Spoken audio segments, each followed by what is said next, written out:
So the total fiscal impact of the bill is how much? 20 million total. And how much of it goes to worker training? The training grants are 15 million. Can you remind me what the other 5 million is for? Be for funding for employees, full-time equivalent positions, and under the bill as amended, it would also go toward creating a database to track jobs, match employers with employees. Okay.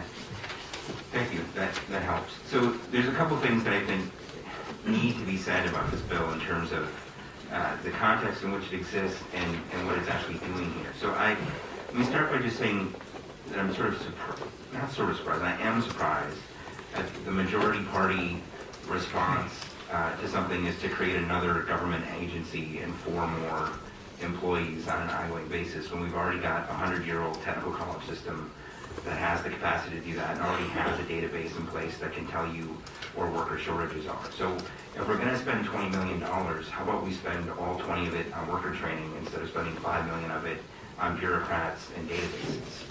I mean, we know where the worker shortages are. Each and every one of us meet with employers in our district who tell us every week or every month where the shortages are.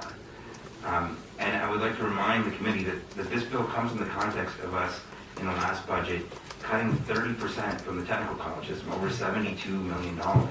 So while I appreciate the effort to put $15 million back into worker training, again, to waste $5 million of it on bureaucrats and more government and another layer of bureaucracy when you could use a 100-year-old system that already exists, that has huge success over and over again, that has great working relationships at the local level,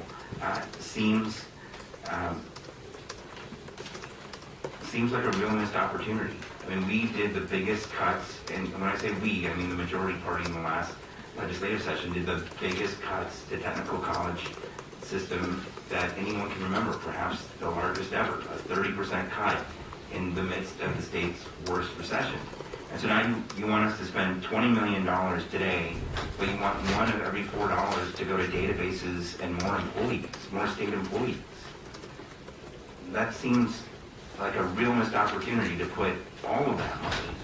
I would argue we should put every nickel of it into a system that's 100 years old that works, a system that this legislature created 100 years ago, that became the national model that was duplicated in every state of this country. I'm concerned that we follow through on the accountability on these public-private efforts. We saw in the Kenosha area with our tech school, when they did a public-private corporation, we had audit bureau in there and the tech schools in there doing an audit, and they found a massive waste of taxpayers' dollars. And so I've heard the assurances, but we don't have a good track record when it comes to public-private in the state. Look at WEDC, look at what we did with the tech school in my area. So it's easy to make the promises, but I hope we have the follow-up for the taxpayers. Thank you.